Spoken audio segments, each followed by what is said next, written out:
Dr. Eric Finzi has been described as a modern-day Renaissance man, a board-certified dermasurgeon.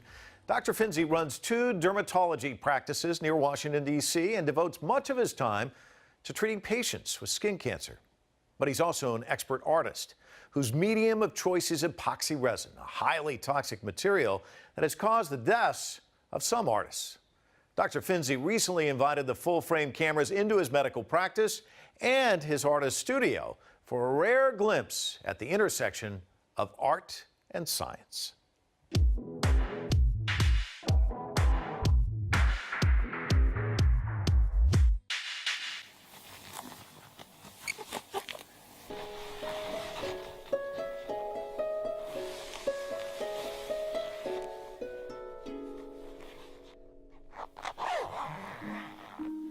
Everything that you do, whether it's me making art and working on a face, or whether I'm working with someone on their face in real time, they all cross feet.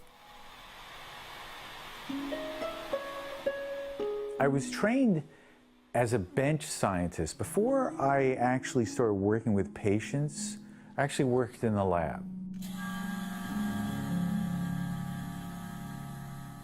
I did biochemistry experiments, and that was very formative because I'd be at the bench and designing experiments and working with some dangerous chemicals and dangerous viruses.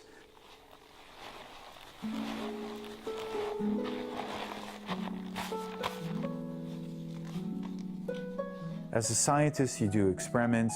So when I started making art using this epoxy resin, I instinctively kind of combined the science with the art because it just came natural to me, because that's what I had been trained in.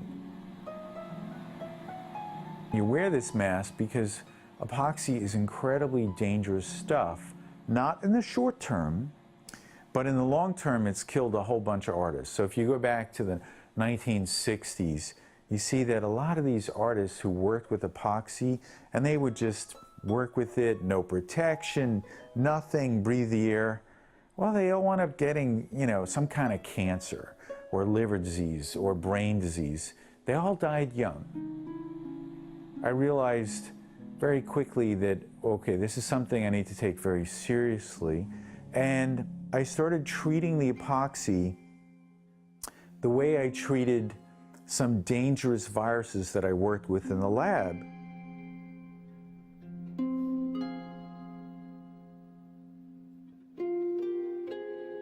It's different. This epoxy resin has its own intelligence. And so when I'm painting, I kind of go a little bit with the flow of the temperature, and that influences the chemical reactions, because ultimately my paintings are about chemical reactions. So I mix these 2 components, and it's a resin and a hardener, and it sets off this chemical reaction, and then it's on a clock. So once I start the process, I don't have forever. I might have a couple of hours.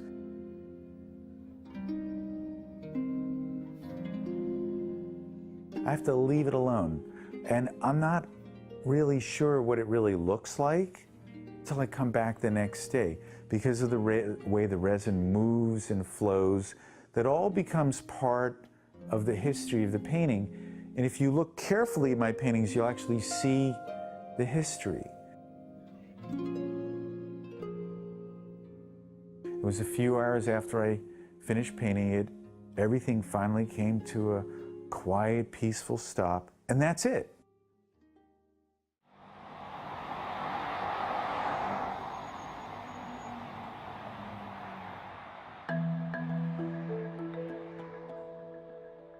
Who are you here to see today? I'm here to see Dr. Finzi. Okay, have a seat and we'll be right back. Thank you.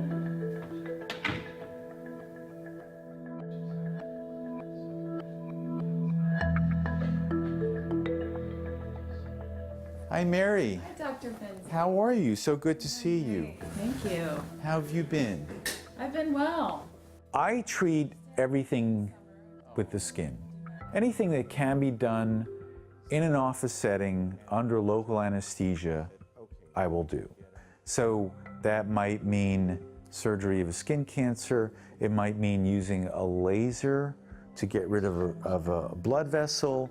It might mean using a different laser to get rid of a brown spot, or a laser to shrink skin, or sculpting somebody by taking their own fat from part of their body and putting it back into their face to maybe restore their cheekbones that disappeared for whatever reason.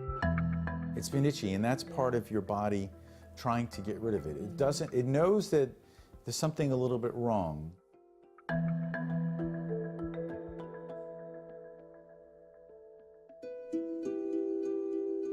My scientific work in medicine started in art.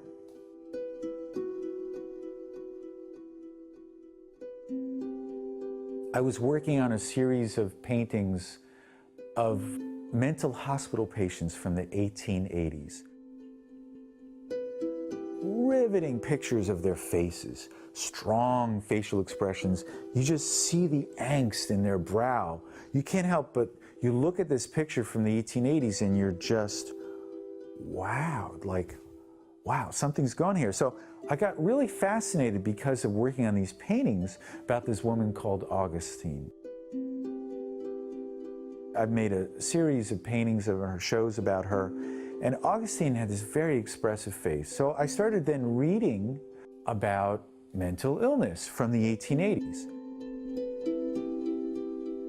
I could have never predicted that because I was working on a painting of a mental hospital patient, that I'm ultimately going to do research on depression. I'm a skin doctor. What right do I have to work on depression? And the answer is, I don't need a right. Why do you need a right? Why do you have to confine yourself to one field? How is that good for humanity? How is that good for you as an individual? You should empower yourself to utilize all of your tools, all of your talents, and all of your interests, and they all cross-feed and help each other. If I just keep my eyes open and think, then hopefully I can contribute something to helping to alleviate human suffering through research and through being open to new ideas. For me, the key is think hard and long about just doing everything you do with integrity so that it's just part of you, even if it's an unconscious part of you. That to me is the most life-fulfilling activity you can get. That's why I fundamentally love research. And my art is a kind of a research. That's it for this week. Join the conversation with us on social media. We are CCTV America on Twitter, Facebook, and YouTube. All of tonight's interviews can be found online at cctv-america.com. And let us know what you'd like us to take full frame next. Email us at fullframe@cctv-america.com. Until then, I'm Mike Walter in Los Angeles. We'll see you next time.